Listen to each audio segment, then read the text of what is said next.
300-year storms in the last 5 years. What the university experienced is really no different than the whole state of New Jersey experience. The effort of staff and students made it possible to be able to be where we were at the closing of the storm. What came out of it was kind of a new understanding as to how we build and how we design buildings and how we plan moving forward. A lot of our building facilities built in the 60s and 70s. Infrastructure and all the stuff that goes into building a building was a lot at the time based upon what the demands of that building or that use would be. However, the use has changed over time. Demands have changed. Electrical systems, electrical loads, they've all changed. The issue of having generators in buildings is for the most part an option. Not just the university or housing or the university, but also cities. Unfortunately, there's a lot of existing infrastructure that was always taken for granted to kind of say, we'll get by it or we dodge another one. Unfortunately, we were blindsided by the storm. So, with that being said, we've got, new fire codes that don't allow us to stay in buildings anymore. There was a lot more sensitivity to the legal and safety side of the house now. At the same time, knowing that this is more likely to occur, we have to start thinking of generators as not necessarily an option, but really more in the form of appliance. A generator is no longer just an option, but really something that's now needed. Our newer buildings, that's all Livingston apartments. We invested money in generators.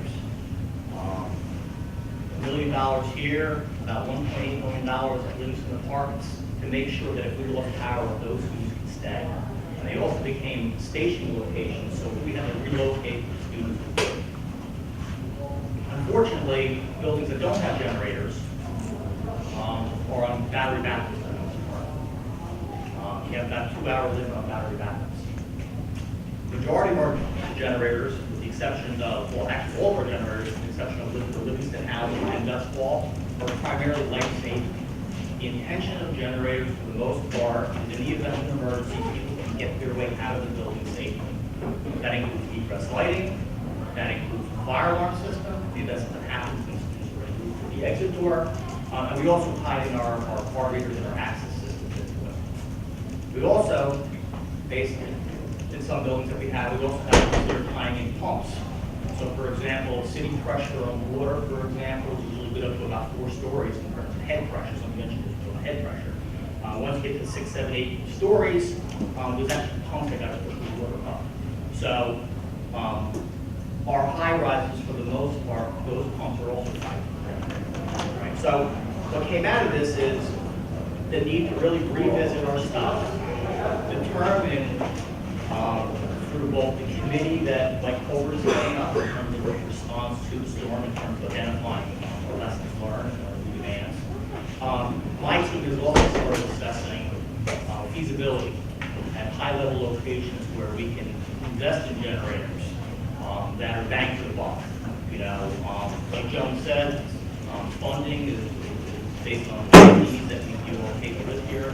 So we want to try to get as much investment in terms of the generators, low-hanging fruit, to make sure it's the biggest impact to the most students. And part of that is planning larger gathering spaces. So in the event that we had to go with large or mass sheltering operations, we have that luxury. So, if you want some specifics as to where we do have generators, Livingston, Apartments, and Best Hall are fully operational. Last year, we started replacing generators over in the quads at Livingston because those generators were original. They're antiquated. One started failing, part of the part, and we upgraded quad 1. We've also tied in not just the large lounges, but also the house lounges into the generators. We've oversized the generators. For example, if Livingston lost power, the students with quad 1 can stay there. They're working on quad 2 and the plan next year's quad 3. At the same time, we're on the other opportunities on College Avenue and even on the Douglas campus, which is susceptible to power outage failures in terms of where those locations are. reassessing what we have and what we need. Infrastructure also ties into not just the housing department that rolls over with the utility department on university grants, and more so for us, it rolls over to the utility companies. There are a lot, majority of the power outages and the timeline to get power back, a lot of times, in most cases, is usually outside the university's control. And sometimes people don't know that. Right? The university is fed by a utility company. So we're responsible for certain areas on campus. About 85% of what's on campus is a utility department, as long as the power is there. If there's no power there, then we're in the same waiting game as if you were home and you had no power that your mom and dad was. So decisions we make in terms of where we are and how long is all based on the information provided to us. So we have to make executive decisions on the best available information known at the time. And the issues sometimes in terms of predictions as to how long things take to fix. We're going on the experts that are out in the industry in terms of the ones that support us. So again, ultimately, knowing when we come live on power outage, we don't know sometimes. We try to pass that information on, or sometimes we do a better job passing that information on uniformly. At the same time, the safety of the residents of the wall also has to be considered. How long? What's available? Can we get fire watches? How bad is the weather in relocation? And unfortunately, some of those decisions are beyond the utility table. It's really a public safety decision. And we look for collaboratively to bring in terms of how we do that. So I don't know if that answers your question, but this gives you a summary in terms of where we are, what we're up against, and what our potential plans are moving forward. Thank you. It's probably best if we just let you ask questions now. We can go down whatever road you want to in terms of information about our response to the question. We have it. If you have any questions, you're trying to just share things up, just kind of let the administration know. Please come to the mic right here and just ask questions. And we're also going to be monitoring the meeting, so.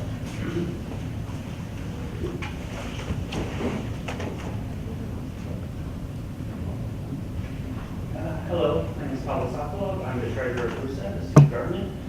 With regards to the committee that you're forming, can you elaborate on the level of student involvement in the committee? Well, it's a small committee. There's only, I believe, 10 people on the committee, and Louis is on the committee. That's and we have an RA. We have an RA and we have Louis. Thank you.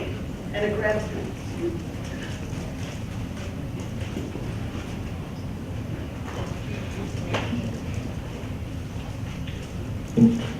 Hello, I'm Daniel Heiner. I'm the co-vice chair for RHA. My question is about the committee. Are we looking at things, in terms of all kinds of disaster relief and response, or are we looking specifically at, if a hurricane comes through and it does this again, there's no power and stuff. I mean, earthquakes are becoming more common in our region now, and there's hurricanes. I mean, as global warming is an issue, there could be tornadoes coming through the air, all kinds of things to worry about. So I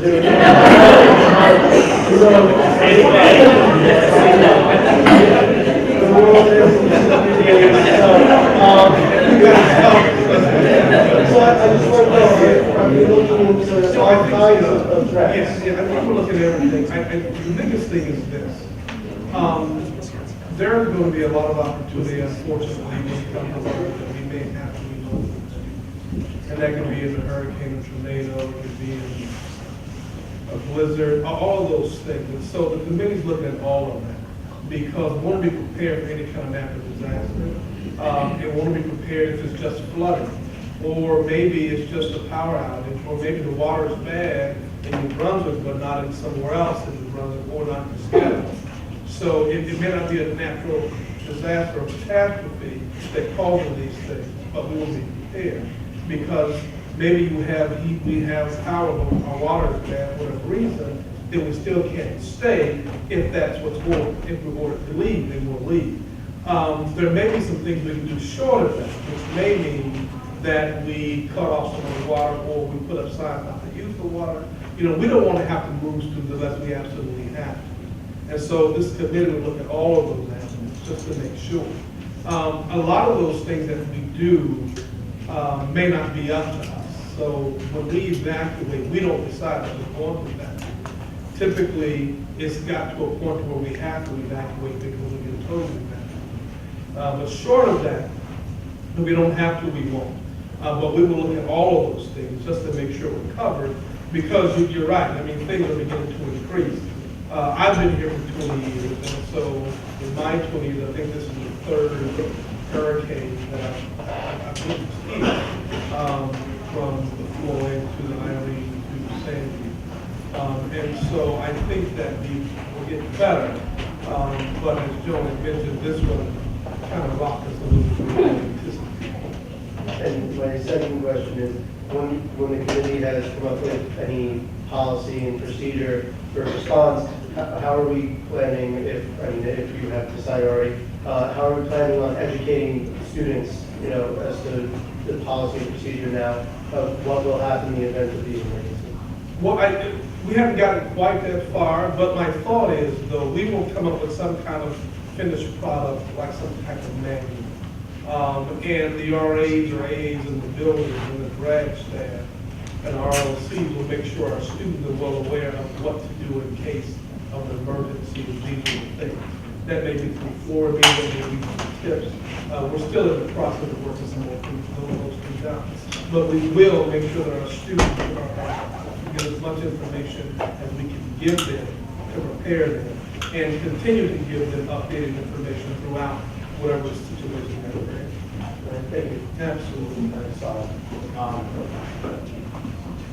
I know I can't really technically talk about the committee in terms of what I mean, but just to give them a better overview of how communication is going to move forward as well, because that's something to discuss out.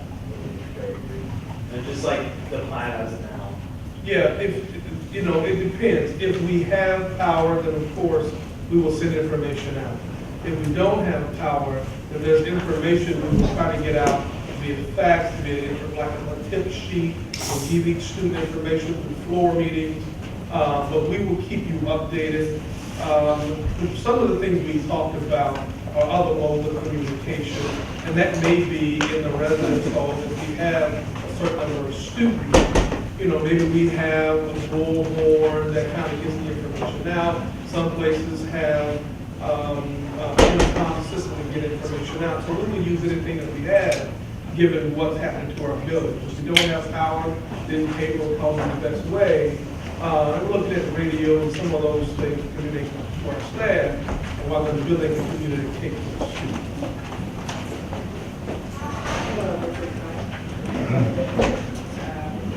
Hello, my name is Carla Cordovez, and I'm the president for Henderson Apartments. And I'm glad that you spoke about the susceptibility that Confederate has, and we're especially wondering about Henderson and Hiller House. Any high wind, or especially when Sandy, I believe that we were the last ones to gain power back and gain access to our building. And even when the Northeast ending, we still lost power throughout the whole night. So I'm wondering if, especially us, we're in the plans for decreasing our susceptibility and making the power, the energy more efficient. Like I said, through the recommendation of the committee and my staff from a feasibility perspective, I can't tell you exactly where Henderson actually falls. Henderson does have a generator, unlike the majority of locals on battery backup. I will tell you that the feed, the utility feed, that feeds Henderson, Hellier House, ASB 3, which is our offices and our server, ASB 2, and Labor Ed is a separate feed than the rest of the campus. That feed actually comes from North Brunswick. So what happened is the timeline of main campus being live versus that roofing being delayed was a result of the conditions that were experienced in the storm. That explains to you a little bit about why we were so late versus main campus. Okay? In terms of Henderson, where it falls, I think there are opportunities that, based on the assessment, how far we can take our generators. And do we want to size them large? And then once you size it large, then it also ties into additional circuitry in the panel, and which lights stay on, which lights don't go on. So it's more than just hooking up a generator, it's tying into the panel, figure out which circuits tied into that panel to feed back So it's more than just buying the generator and popping it in. So like I said, we know, I think, of course, Heather House, you know, Mike's always been the front line of how it's Heather House. Heather House is unfortunately so distant off campus. It's unfortunate because it's the most vulnerable. And we've always had to make precautionary determinations or guesstimates of the likelihood of happening. We try to at least set up sheltering in advance in anticipation of it. If we can find a feasible way to get failure on a generator, we'll look into it. But based on the value of the cost of the generator relative to the occupants, we don't really know where that falls into the system. So again, this will be a system of prioritization to figure out age, what some buildings have, what other buildings don't have, and then again, the biggest benefit to the occupants, and that's got to be a starting point as to where we are. In addition to the inconvenience factor, when something goes down, how far off campus is it? Versus main campus. What's the effort going to take to transport each individual student versus maybe students that might be walking in very proximity. So there's more than just saying at this time this comes first or this one. We haven't gone through that thorough assessment. We know where our problems are. Okay, thank you.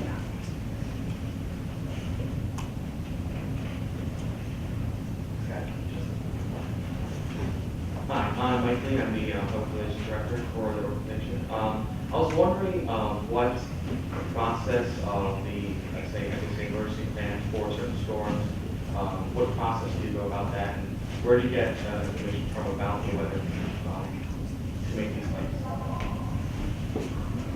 So it's important for you to understand that we're only part of what goes on. There is an emergency group that is run by public safety. And whenever there is an expectation of a problem, or whenever there is a problem, that is more than a couple of buildings, so it's at least one campus, they then take over. They get all their information from municipalities, they get it from weather forecasting. They actually have a very sophisticated operation. Mike Tolbert is always in that room with them, and he's our representative. So a lot of what goes on is the university as a whole coming together making decisions. The only decision-making that we really have is the kinds of things that Mike was talking about, communicating to the students, where we would be putting people, but not when. So as Steve said, if the public safety people will make a determination that it's more dangerous to leave them in that building than it is to take them out. We don't get to make that decision. So we don't have to get the information ourselves, they get the information for us, and then we have to follow their directives, but of course we're part of the decision. Thank you very much. Hello, I'm Joanne Rogers, the Berlin High School president, and we have a question from a resident. She wants to know the effects of the Henderson construction on its residents. Well, I can talk about that, it's not about the storm. I mean, just to kind of go back and forth and kind of channel again. If there's questions like that, I mean, that was the first thing. Just kind of try to focus more on exactly how it was kind of post-hurricane, hurricane questions, and then when they go into the water system, kind of focus towards that. We can definitely have another time call and address all those. But, Or if we have time at the end, we'll take all the other questions at the end then. that's My name is Nicole. I live in the Lightning Towers, and I just wanted to say my hall director this year did an amazing job with that board and all the RAs too. And my question is, what steps have you guys taken to reduce or stop when a campus goes down? Like basically, they has towers before another campus. Where we have students stay with us in our lounges. And I was wondering if you guys have taken any steps to kind of reduce the amount of disruptions for campuses, for resident halls. Have you guys changed any plans to that, or? Not sure I understand. So do you mean reduce disruption? For relocations, have you guys taken any steps instead of if one residence hall goes down, and leave putting their students in a different residence hall in their matriculation? I apologize for my tardiness earlier. It wasn't to disrespect you. It's my son's birthday, so we were at a dinner celebrating. I did get a couple odds in there.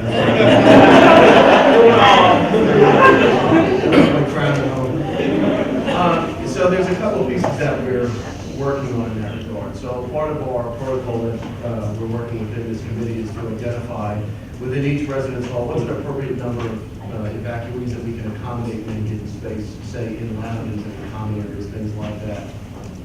And at the same time, while we're making that evaluation, we're also looking to evaluate it based on the facilities available, right? So that it might be one thing that we could probably fit a whole lot of people in this lounge, for example, right? But there's only one restroom on this floor and it's through a set of locked doors on the other side. So this might not be an ideal place to put a lot of people because there's maybe not enough restroom facilities in it, right? So we're really trying to take a comprehensive approach to how we look at the spaces that are available in the residence halls. Some of you are also aware that we are an evacuation site for the state of New Jersey.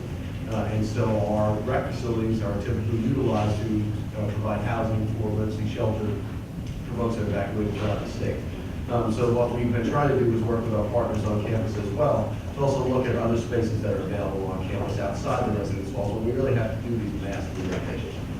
And some of you will recall that we utilized commercial real estate campus centers during that time. And so we're looking to kind of standardize that practice so that, similar to when you look on the back of your door, you see that egress map that's on the back of your door that says you are here to follow the dotted red line to a point of exit from the building during a fire. Now, we might be able to provide some guidance like that to you when you come in and say, hey, when we evacuate, here's the order of evacuation, and look to your RA or home director to provide you more information about what exact location that you would look to. But we are really looking very comprehensively at the residence halls for the accommodations that we can provide in there, but also looking at other spaces like the student centers that we can provide, perhaps an equal level of accommodation. The issue with the student centers is there's no shower facility. So while they can accommodate more folks and there's more bathroom facilities in there, we're going to be in there more than a day or two, becomes challenging because there isn't enough opportunity to shower. So that's why we try to avoid those locations, unless it is a situation like we experienced during this most recent hurricane, where whole campuses are going downhill with every available space. But we're really trying to balance out where we can fit folks, but also where we can fit folks comfortably as well. Are you guys considering suites at all or apartments in relocation? We do look at that piece of it, but because most of the facilities in those spaces are in private areas, so because most of the bathrooms in,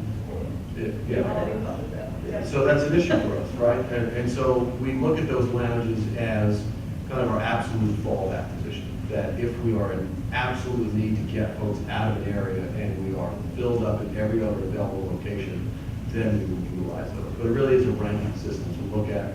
You know, we would conceivably still put folks in here if we absolutely had to. But again, we're looking at ranking the facilities that we have available in terms of these are the most beneficial, the most secure places that we can provide access for both comfort, but also access to facilities as well. And so we're trying to utilize those that are best first, and then folks like the apartments and like the suites will be really very at the end of that spectrum because we know that the accommodations in there are the best. Thank you. Hi, my name is Lucas Jones. I'm the president of Demers Hall on College Ave. I was going to ask a question about the evacuation, but I know it was mentioned a few times that that's not something that you mostly deal with. Was that? Well, we implement it. Okay. We just don't make the decision as to whether it's necessary. Okay. Well, so that was basically our experience with the storm was extraordinarily confusing. We suffered from a really bad lack of communication.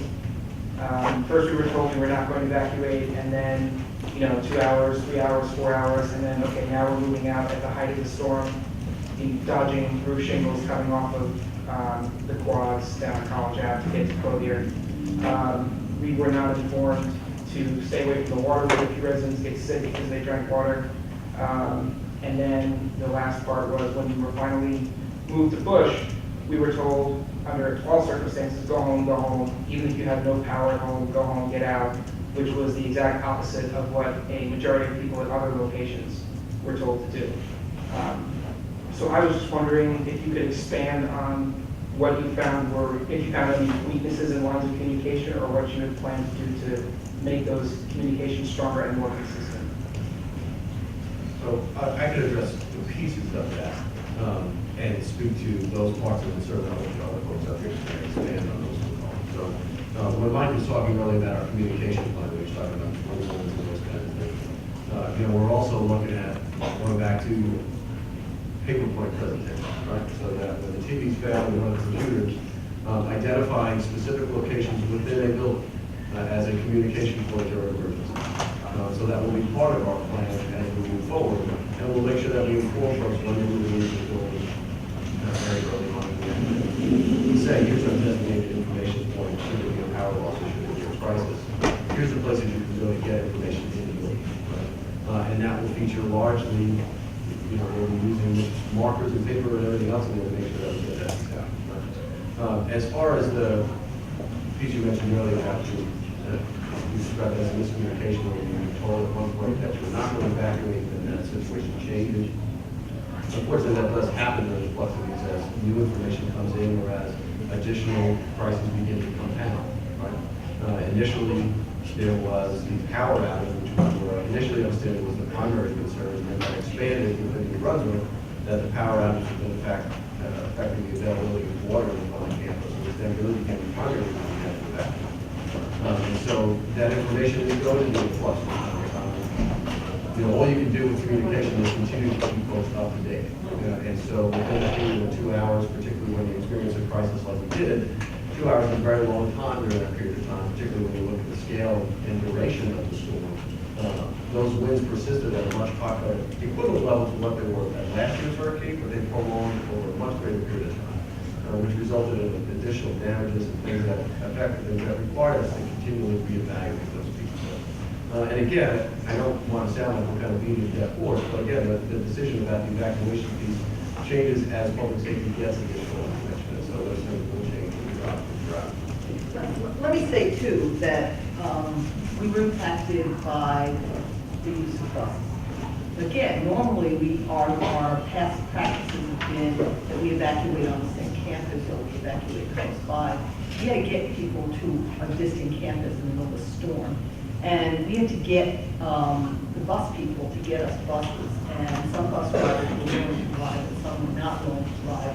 So public safety would say, well, we'll get you 3 buses, and then they could only get 2 buses. And there was also a regulation about how strong the wind could be, and you could be in a bus.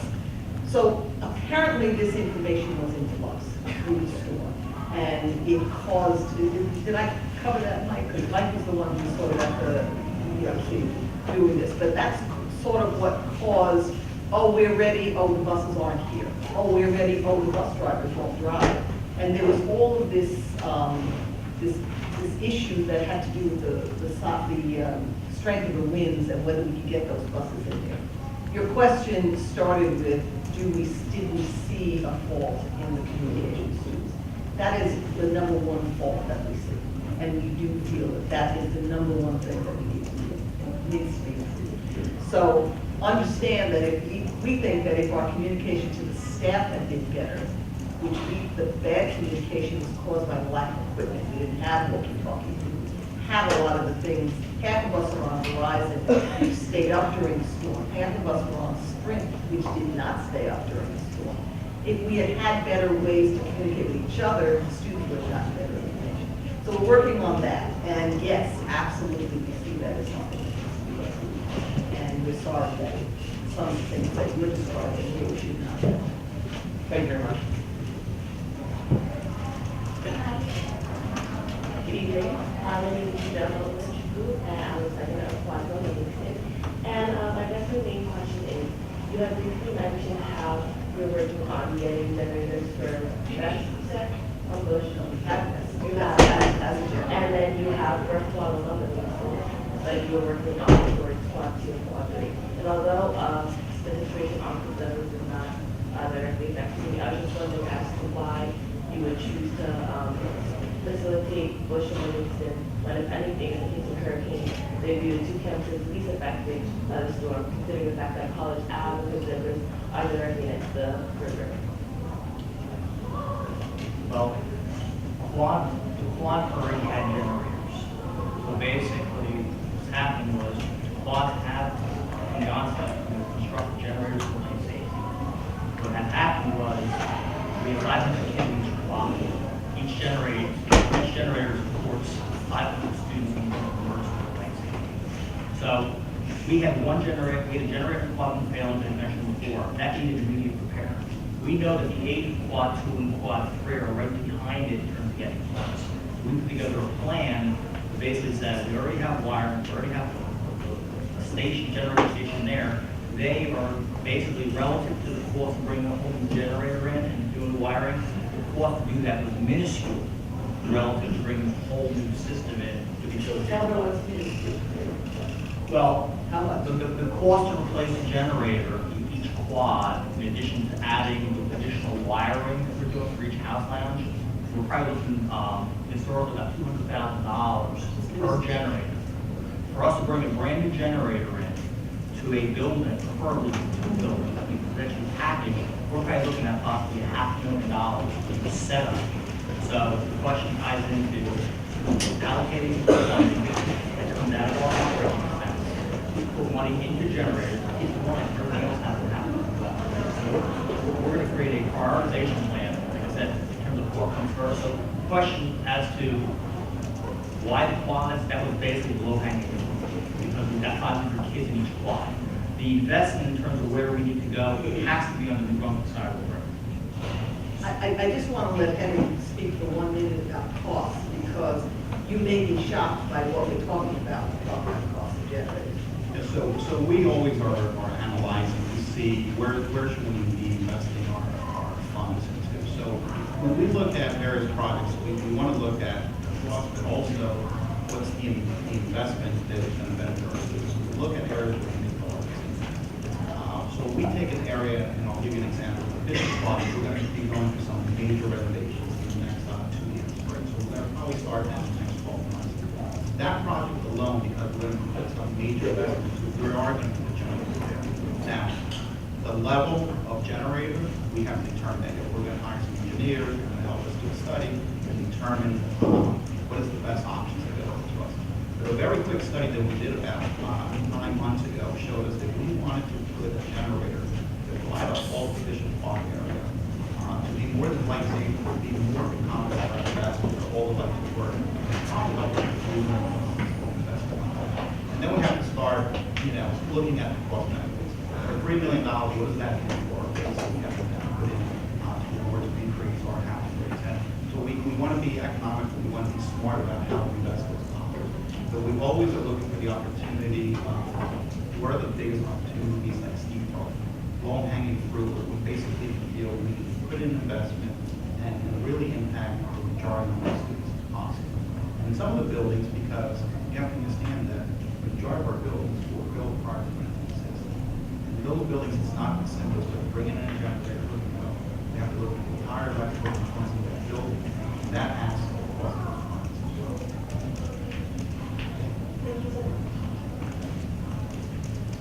Hi, this is my question. Now, I was thinking about the cancellation of the classes due to the storm. Why did it take like a long time to actually cancel them? Because some people were at home and they were wondering whether they should go back for the classes.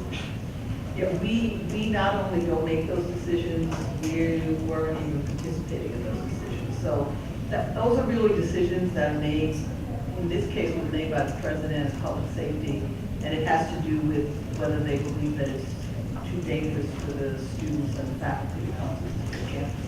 We're really going to have to talk to them about that.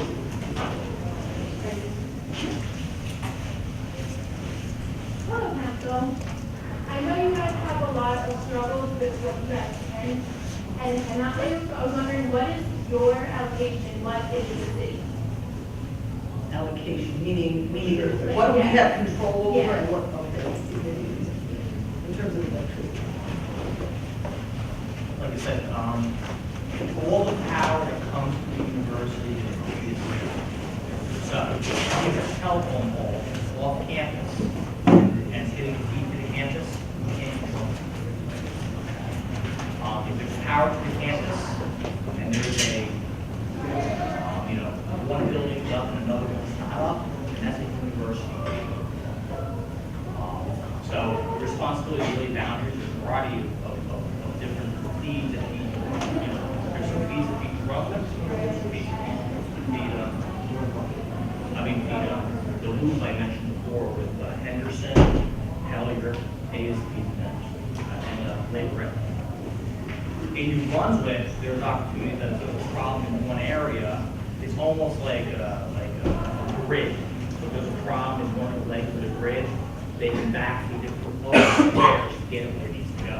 So it all ties down to, if the incoming is ahead of that square or that grid, then still have that option. Same thing happens on the scouts. So if there's power to the university, and buildings at the university have power and other ones do not, because the university utilities issue. If there's no power to a campus, it's usually not.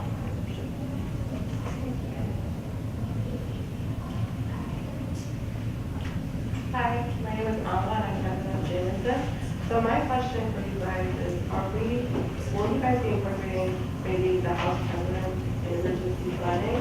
So that was in that rare situation where I kind of had to do the step in RA, because my RA was not there at the moment. And I did step up because I love my house, it was the rule. But it would be awesome if we could have some basic idea of what to do, just in case there are more of us in that position in the future. And second, would it be possible to add an emergency kit in the, I don't know, the list for school? Because out of like the 30 girls in my house, only 2 had flashlights.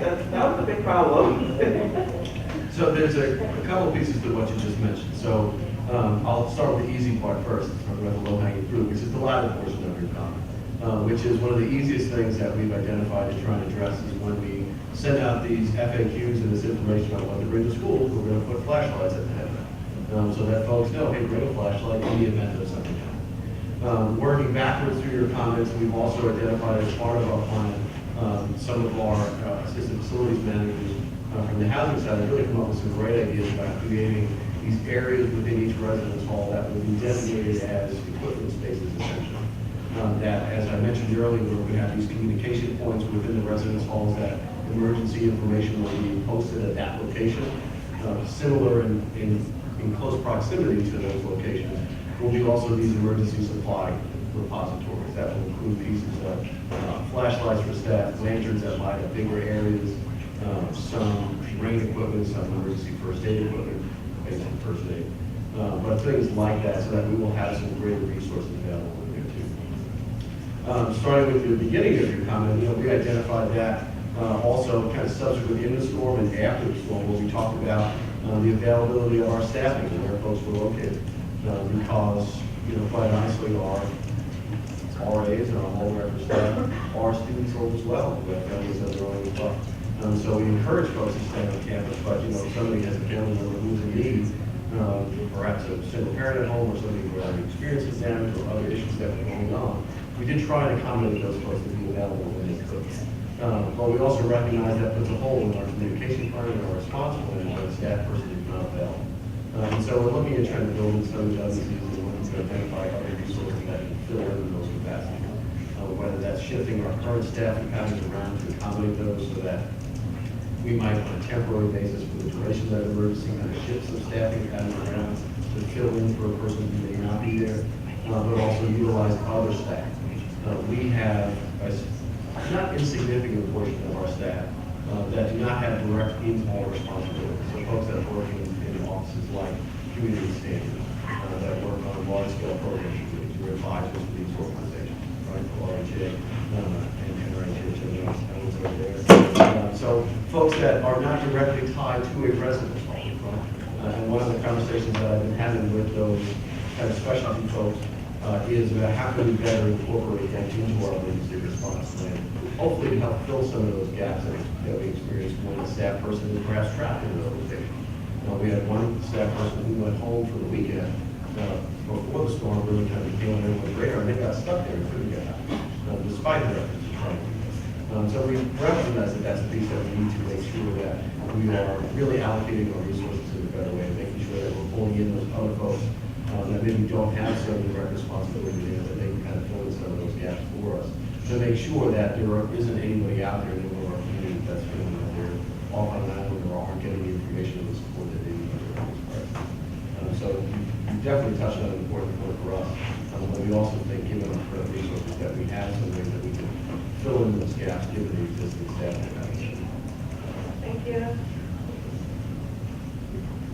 Hi, my name is Courtney Brewer, and I'm the National Communications Coordinator. I was going to ask a question, but it was answered. And I just wanted to to take the time to thank all of you for everything that you did in your team. I know it wasn't easy for you, so we're going to keep us. You guys stood by us and kept us all safe during this time. So I just want to thank you.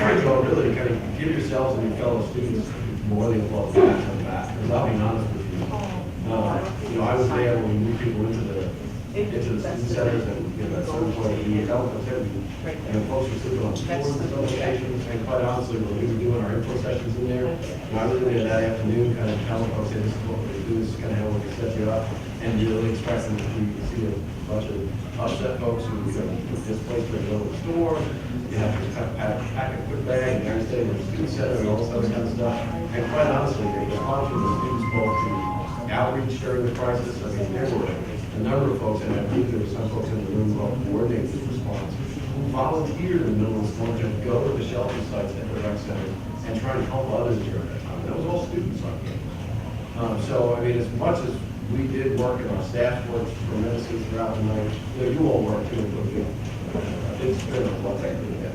Because it could have been a whole lot more challenging, quite honest. But you all and your peers, everybody was on campus, folks were very flexible, understanding, and accommodating. And that made it real easy for us to be able to work as hard as we did, because we knew that all of you that were out there were really being very positive, upbeat about it, and accommodating, and really kind of reached out in that care, compassion, to really look out for the peers. People kind of took people in throughout. We were in one of those suites or apartments there with people that were kind of cramming in as many friends as they could to try and come across the river and everything else. So this wasn't just us, this really was kind of everybody helping each other. And your all support energy during that time really made it a little bit easier on everyone. I mean, I just want to do what Mike said, you guys are equally part of the solution to the problem. I'm sure the kind words are appreciated, and hey, we had a lot of staff that were coming to, I think that little pat on the back, the rest staff really feel that, but our still people really, they really, they came in, we had over 90% of our staff showed throughout the storm, and they had to create a balance between staying home with their families and doing the work, and they took a good challenge. I just want to acknowledge them, and they're the ones that really should hear some of those comments. So, thank you guys so much for talking about the post-hurricane response, and thank you guys for giving your feedback. And now to just kind of change focus to the lottery system and how it's incorporated. So I'll hand it off to you guys, talk about that. So how many of you were our first year students this year? Oh, a lot of them. So you won't know this, but I'll tell you this, that last year when we were working on how we were going to do the lottery process, pretty much every group that Bill O'Brien and I were going to talk to a lot of student groups, and every group felt strongly that they wanted seniority involved in that process, and particularly as it relates to apartments. And in fact, we told them we had planned on doing it, but when it came down to it, it was a variable we were a little afraid to deal with because we haven't been living in apartments still. We really, it was an additional 1,500 beds. We didn't know how that was going to impact us. And as I mentioned before, our occupancy is directly related to our budget, and our budget is directly related to the service that we provide here. So we decided to wait one more year and see how it was going to go. So this year, we are going to incorporate seniority into the process, and Bill O'Brien is going to explain to you how we're going to do that.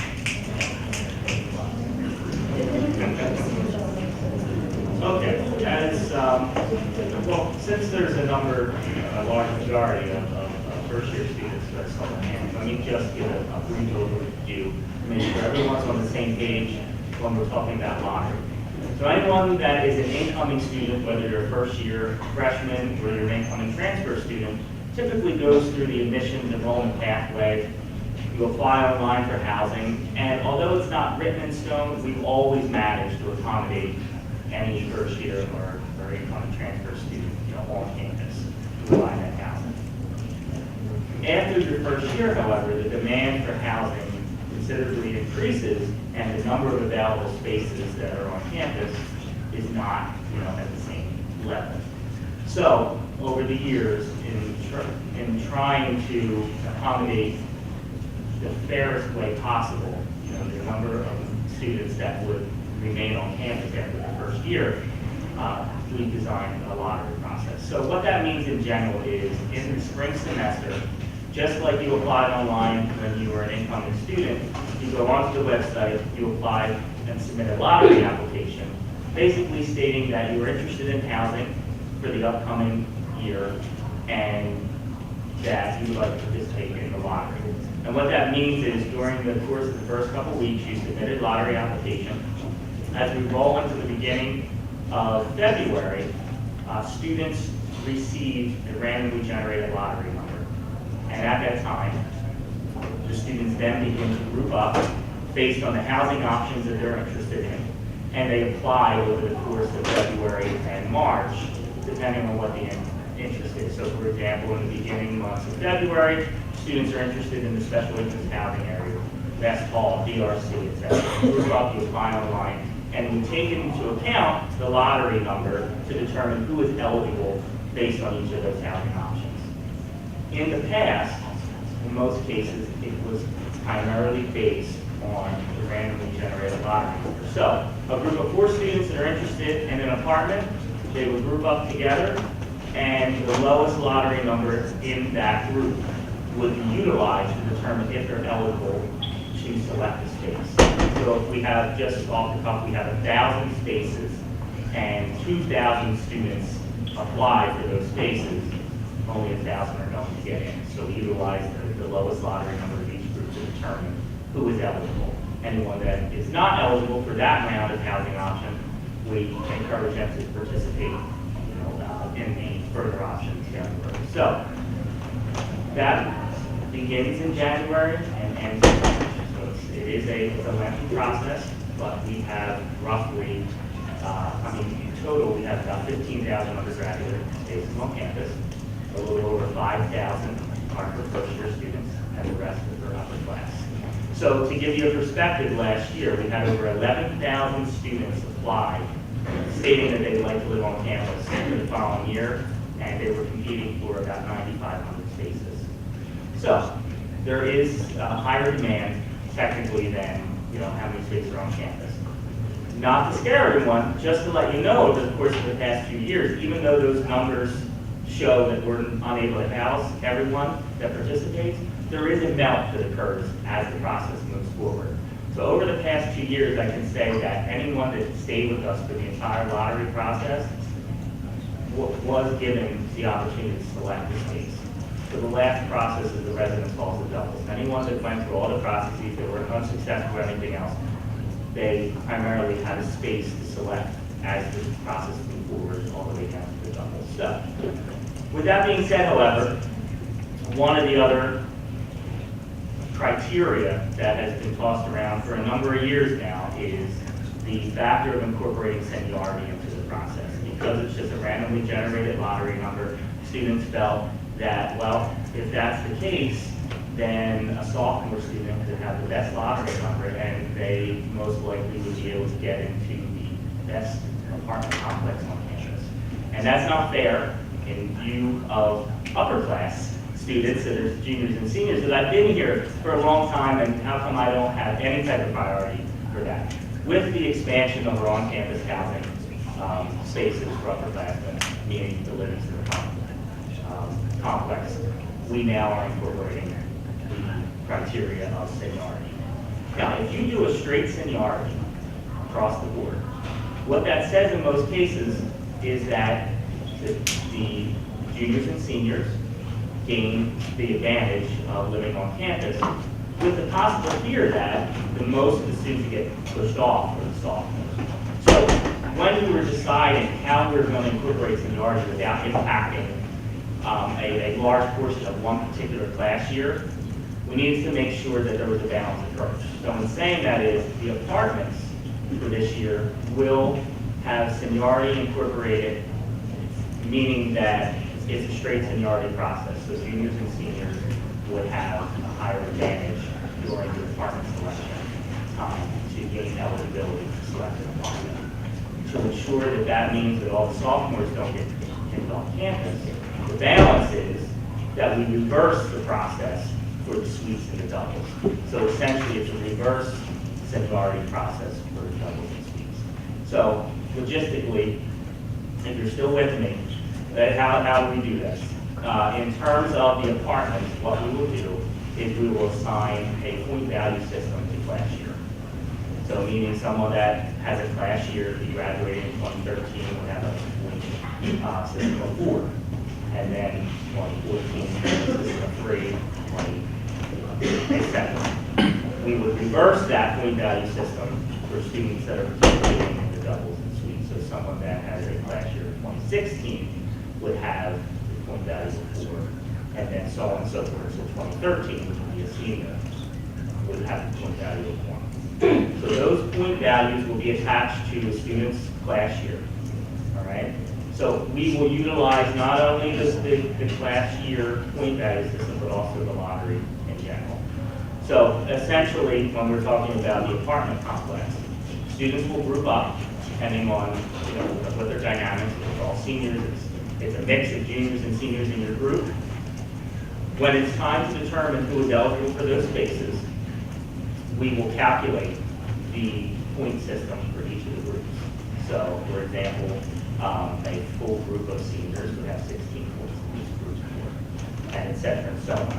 Once we determine that point value system, and the groups are sorted in that order, then we utilize the lowest lottery number in the group to determine the selection time to get there. So the lottery number essentially becomes secondary to the class year, which ultimately incorporates the minority into the process. And then we'll do the reverse for the doubles and suites. I know that's a lot to talk about. I don't have a PowerPoint, and it'll probably generate some questions, so it's probably best at this point that maybe I listen some questions to see if there's any way I can clarify how we're going to do this. I will say that this is pretty much the first public announcement of the seniority process. By the end of the semester, we will have general information on our website and all the specific details of how this is going to be incorporated and examples by the time January will play.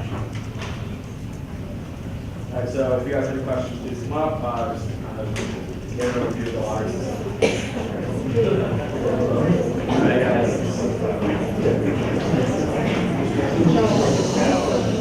Hi, my name is Paul Kim. I'm one president. I was told that there's going to be discovery houses in the apartments. Do you confirm, Livingston apartments, do you confirm if it's true or not? We have not approved any special interest requirements of any kind. Okay. And also at the same time, if you were to become an AA, does that process affect the AA situation as well? Like, is it like a lottery process still, or is that still based on seniority? You were to become an AA, meaning an apartment assistant. Right. Because there's a selection process for Right. apartment assistants. So how is that related? I'm not sure of the question. I was wondering since like, maybe like if there's, say, 300 AAs, for example, like 100 spaces, in like the Livingston apartment rather than any other apartment, like how would they decide? So there are 8. That's not right. Just to give an overview of the RA system, or how the RA application works. When you're applying to be an RA, it's done through housing residence site, but there are phases and you can pick your priority. And like, can you speak more on like how they are? It's like, I don't know, selection. Just educate them more, because that process is not based on seniority. It depends on. Are you talking about AA roommates, perhaps? I'm not sure what. I think you meant like in the process of becoming A, will that be affected by lottery? Is that what I'm saying? I'll answer what I think your question is, if it doesn't. So, there's 2 phases to our staff selection process. The first is the staff selection, which is we try and identify what are the top 175 whether number of vacancies we have over the course of that year. We try and identify the top candidates within that pool. And then once we've selected those top candidates, we then go through several rounds of staff selection, which is the closest analogy, if anybody does, kind of fantasy sports, it's kind of like a draft. Our professional staff that are responsible for those areas kind of go through and identify based on the skill sets exhibited by the candidates during the interview process, we feel they're best suited for a first-year space, for a suite space, for an apartment space. And we do that placement based exclusively on what the skill set that's been represented by those individuals in there. And then those individuals are allowed to pull in a certain number of roommates, but that is separate and apart from any lottery assignment. It's really based on the skill set and our needs in terms of placement. So just to tie that though back into the lottery, if someone is interested in participating in the selection process for an RA or AA job during the lottery time periods, what we encourage the student is to participate all the way through the lottery as though you wouldn't most likely be selected as an apartment assistant, to make sure that you still secure housing for yourself. If during that process you even select a space with your friends and roommates, then you're hired as an AA. That will not impact your roommates. You will just, obviously be moved over to the apartment assistant space, and then we will work with the roommates to make sure that space is filled. Okay. Hi, my name is Elizabeth Polino, and I'm in public relations manager for New Given. It's not really, my question might really been the lottery, because housing in general, because I'm a freshman, I don't fully understand. But I know you mentioned that we could mix classes. Can you also mix genders for the housing application, or do you guys still do strict male and female? You can actually. So that is part of our upper class process, or housing option, I should say. There are gender neutral spaces throughout the campuses. One, as you indicated, is New Gibbons. The other area is Rockoff Hall on the top 3 floors because there are 3-bedroom singles. And then one of the most, the newer area that occurred this past year, obviously, with the Livingston apartments open because they're single bedroom. We also provided the option there. So in terms, and Demarest, excuse me, and Demarest as well. So in terms of the group dynamics, yes. I mean, if it is an area that you're signing up for that's gender neutral, regardless of gender, the class year for the systems would play out the same way. Just to follow up on Rockoff, because I spoke with Chuck about this. What's going to be different with lottery, seeing how the contract that goes, how is that? Next year, nothing. So it's still going to be lottery? The next year. Hi, my name is Abby, I'm from Rockoff. That was my main question.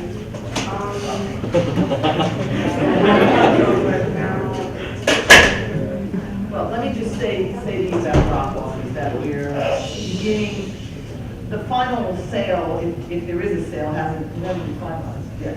I mean, they are in the process.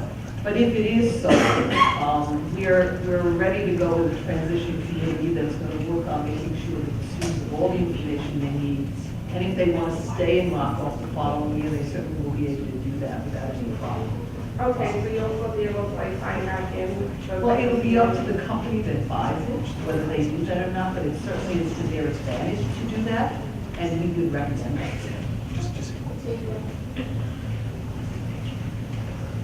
Hello, my name is Allison, and I'm representing pharmacy students. When I asked if the class year point system will take into account that I'm a student of 2015, but I'm a senior. Yes, it will, actually. Yes, we will. Recognizing that the pharmacy students enter and have, in some cases, 6-7 years to complete, we will factor that in. And we've actually already did that. One of these special interest DRC incorporates this point system as well, and it's the same thing. So, for example, someone that's entering 2018, we will count that 2 years ahead of 2060, and so on and so forth. So, yes, we already have it in place. I didn't mention it, but pharmacy is considered for that. Okay, thank you. Hi, I'm wondering, for transfers, we would think of ourselves as juniors because we're already completed 2 years in a previous school. However, when we come here, we often have less credits than when we completed. So would we still be, for next year, would we still consider as seniors or juniors just because of the credits?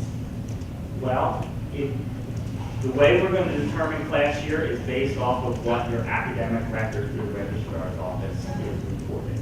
So it truly depends first off on which school you're associated with, based on credits and how it's determined. So you know, in essence, I don't want to answer specifically for the registrar's office how they calculate each class year, but in determining that, they're going to look at the credits that you have and transfer in to ultimately determine the class year. Here's one thing that I will mention, because obviously this is a big change, and in some cases maybe you don't really truly know what is being recorded in your record. During the lottery application phase, we will indicate what class year you have on record. And if obviously that if there's some discrepancy, or maybe you didn't realize that credits, have not transferred over yet, it gives you a little bit of time to correct that before the process moves forward. Okay, thank you. Hello. How old are you in the lottery system? Professional schools already have started.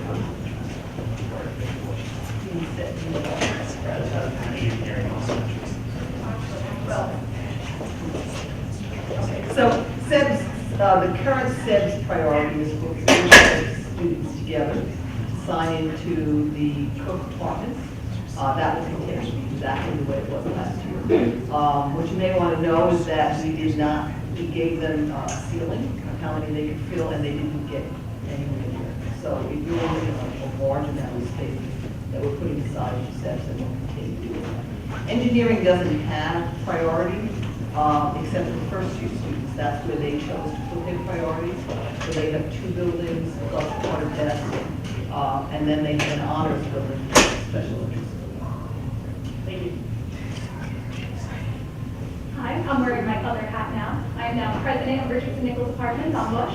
I'm aware that this past year, since I was vice president of the same apartments last year, that a large, not large, but a significant portion of the Nichols apartments went from being undergraduate to graduate housing, and I wanted to know if that trend continue in any of the other residential housing. Well, funny you should ask that. We are in the process of trying to upgrade the IFIS, which is sort of like a synthetic stucco that's on the BAM building from the Nichols apartment. It's deteriorated and we need to replace it. It's easier to do in BAM because we can do it over the summer. But in Nichols, because we have families in there who stay 12 months a year, you can't do the IFIS replacement while people are living. So we are going to take one Nichols building this year, and we're going to do the IFIS over the summer, and then we're going to take it and make it a transition building for graduate students. In other words, they'll move in there, they'll do their building, then they'll move back into their building. We really have no choice but to do that. Once we're finished with the IFIS, we'll give it back to the undergraduates, but we will do one more building this year. Okay, and one other question about graduate housing. I think it's the Russell apartments, I'm not 100% sure, the condemned apartments on the Well, they were not condemned. We abandoned them, they were not condemned. We made a decision that they were not worth refurbishing. They are in terrible condition, and to fix them will cost more than to rebuild on the space. And so at some point, if we need new housing, we'll rebuild there, but they're not worth putting back together again. Okay, so I'm unsure whether the rebuilding would be undergrad or graduate housing, but regardless of that, because that was your decision way ahead. Regarding the parking space that's currently being unused, I think it would be interesting, depending, regardless of if it's going to be undergraduate housing or graduate housing, to use those parking spaces as possible fundraisers for the new development of housing. By using them almost as extra commuter spaces. I know several people who would pay good money to have a Bush commuter permit. Is the lot empty? Is that? It's empty. Seriously? Yes, it is. Certainly look into that. Okay, thank you. For the RA? Hello again. We have another question. You talked about the pharmacy students, but what about the non-pharmacy super seniors? Will they receive more points than like the seniors? No, so I should say anyone that's 2013 and above will receive the same score points. And one of the reasons for that is it doesn't, it's not to negatively impact someone that may need to stay an additional year, but it also ensures that some of them can utilize it as they point to other people in. So we did consider that there. So it will be 2013 plus that we will see 4 points in the value system on the general scenario for apartments and vice versa.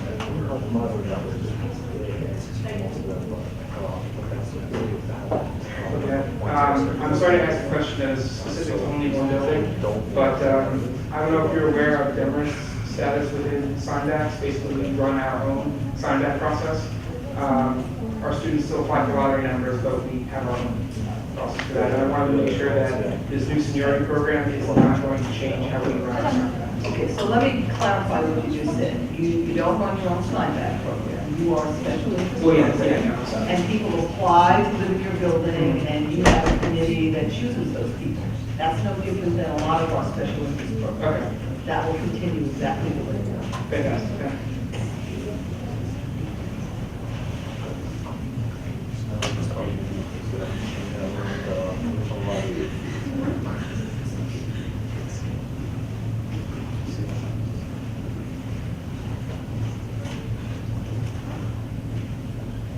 Hi again, I was hoping this would be addressed again, but you guys mentioned earlier that seniors get priority on the roofing department, but what happens if the senior gets in her group or in different group and very awful water and they're very high, like in the 6,000 and above?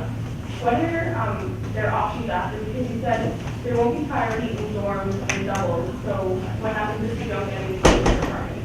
Because it's working against us if we don't have a low water number. So what you're saying is if you're unsuccessful during the apartment process, then obviously then the reverse seniority comes into play, that would potentially push out upper class students. It is a possibility. I mean, that's one part of the lottery process. It's the same argument is going to be said by the sophomores that are getting pushed out on the opposite end. Here's what I will say to that though. Over the past few years, we've managed to house anyone that has stayed with us through the entire process. What that means is, at the end of March, the last process is over. There's a number of students that if they stay to the end, we've always managed to house anyone that is selecting a double. And in addition to that, anyone that has decided maybe they left us at a certain portion of the housing process for lottery, and then they come back in April sometime in the waiting list. We managed to do that. Is it definite? No, I can't guarantee that. But at the same time, over the few years, I can say that we've managed to at least house anyone that truly needs housing, even if they were unsuccessful in the top choice during the lottery process. Okay, and I just want you to confirm this scenario, because I don't know if I fully understand it. Sorry, guys. But, so basically what's going to happen is you're going to be grouping groups by seniority. So you'll take all the seniors into consideration for having then juniors, then sophomores, then freshmen. So then, based on that, you'll be looking at their lottery numbers. So technically, if enough seniors apply, there can be no groups of underclassmen. Well, let me clarify though, we're actually not creating groups. Oh no, it's our Right, so, okay, just so by we're clear points. about that. So you'll assign groups by points. So 5 points will be running through the lottery system. And so you'll look at your points and you'll go through all those groups that have 16, like tier 16, and you'll go through groups that have under. So the Olympic departments are separated by 4, 3, and 2. Is that supposed to be separated or no? Yes, we will, so to jump into that a little bit more, I guess, part of that question is Livingston. So we technically have 3 separate housing processes in the Livingston apartment process, to lack of better term, meaning that the majority of spaces are 4-bedroom single spaces. However, there's a small portion of 3-bedroom single spaces, and even a smaller portion of 2-bedroom, 1-bathroom spaces. So they will be separate processes, meaning a student, if they are interested in a 2-bedroom unit, they'll apply for that separately with another group member, and if they're interested in a 4-person group, they can apply for that separately. And then within each of those processes, we would utilize the point value system like last year, and then second to that, then look at the lottery number to determine the overall material lease. Okay, and are suites included in apartments?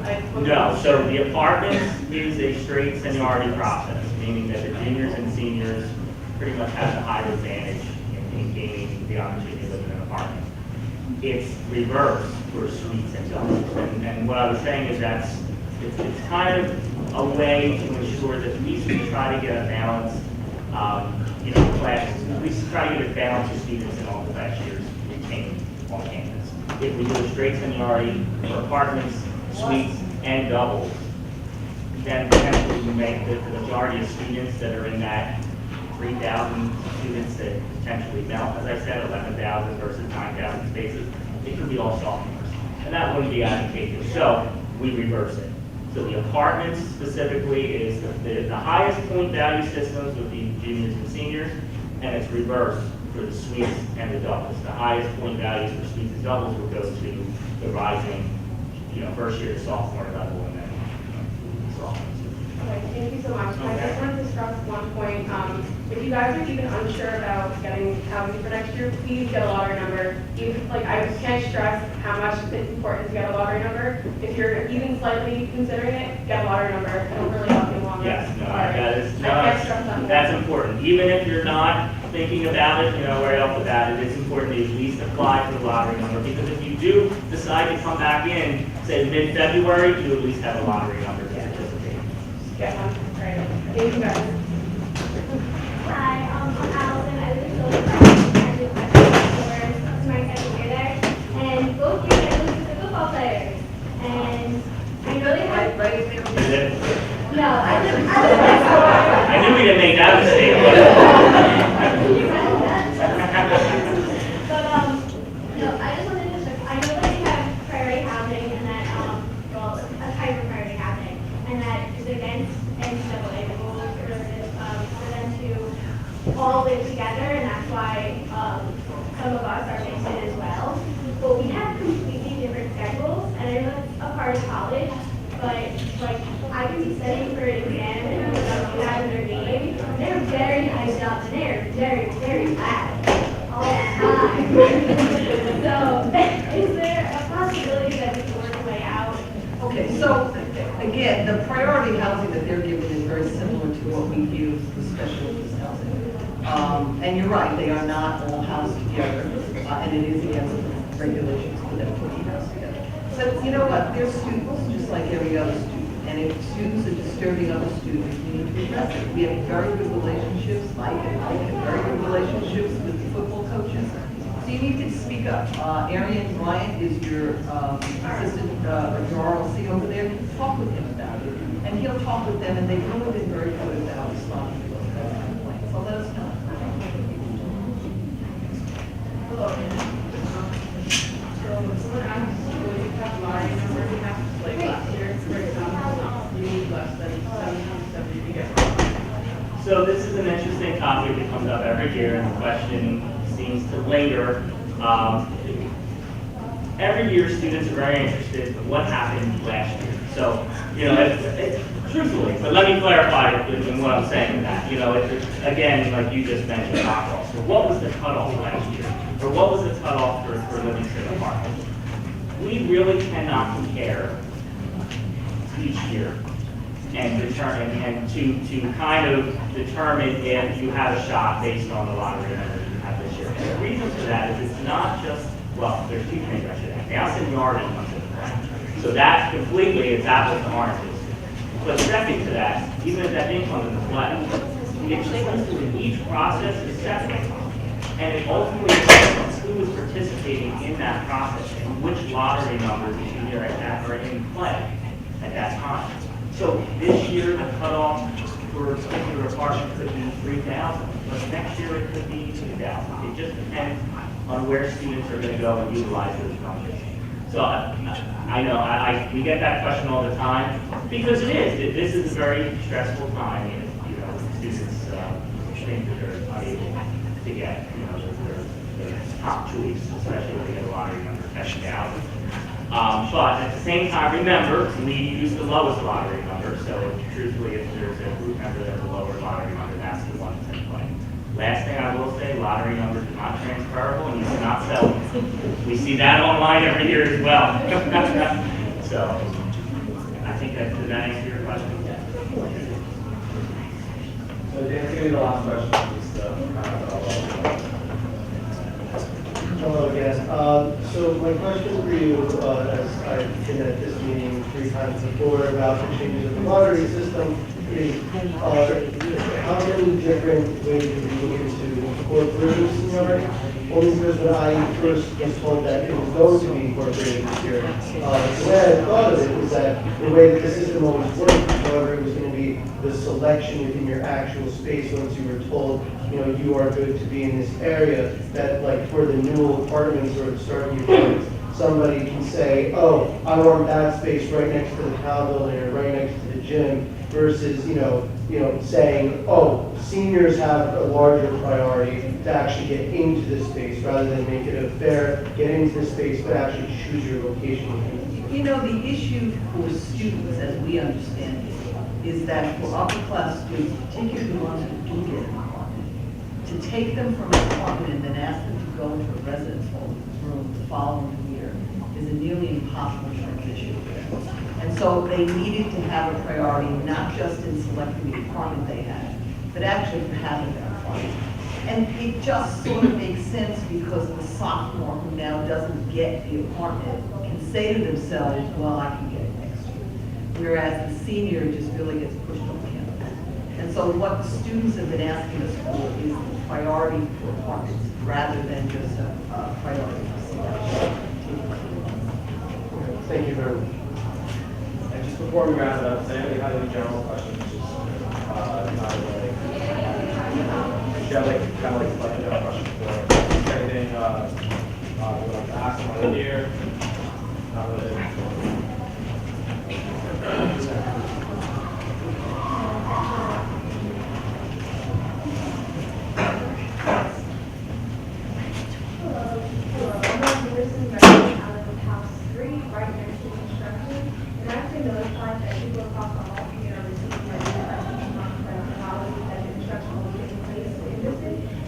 Why that was not the same across, like everybody in that house and everybody in house floor is not receiving the same thing. So first of all, for those of you who know live in Henderson, we built a brand new lounge, and it is literally between two buildings. And our expectation was to get that lounge done over the summer, which unfortunately we didn't meet our own expectations. So we had to open the building with people living, not only just with construction, but their wall, the wall of their apartment was the wall of the lounge.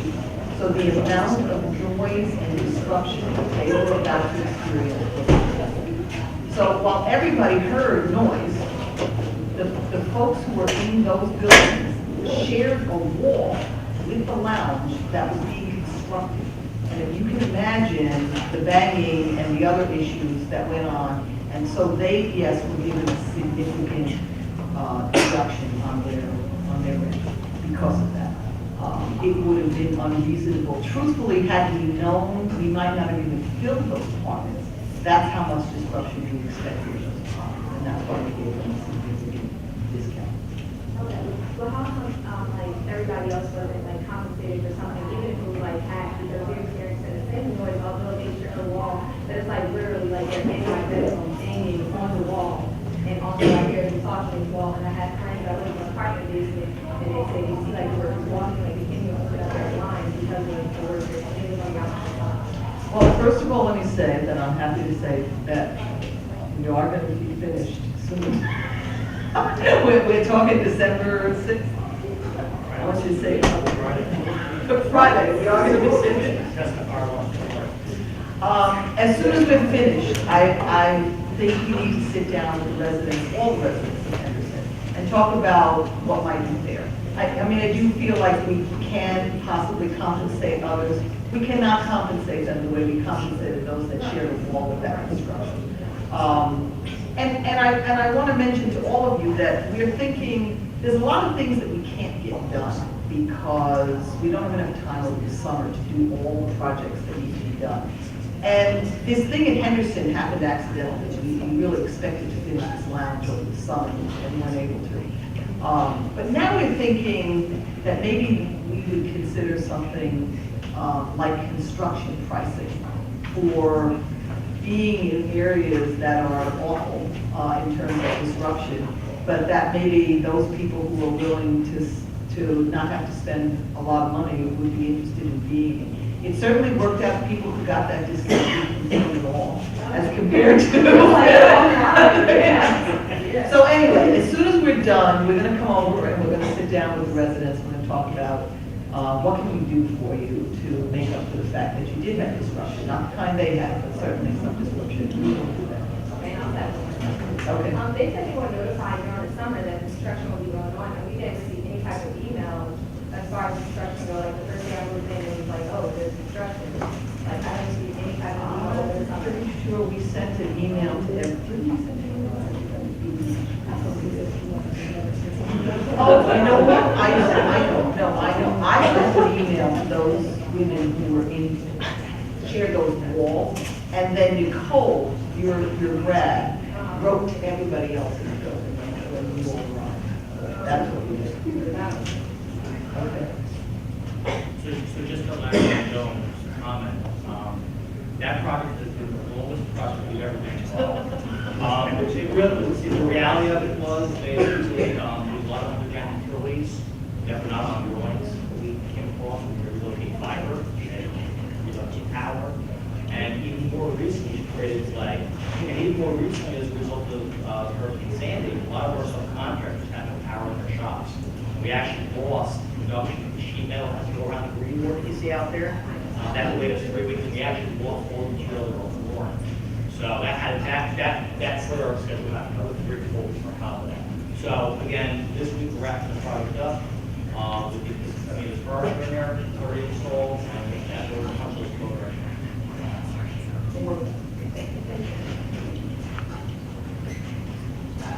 That's pretty much it. So, thank you so much, guys, for coming. It really means a lot to us.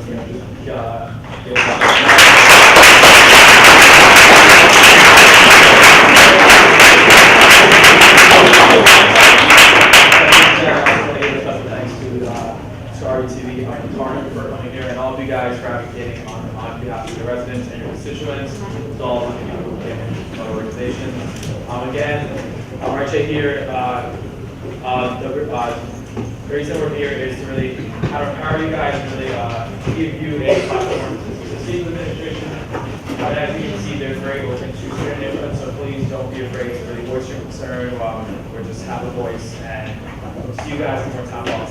Thank you so much, guys.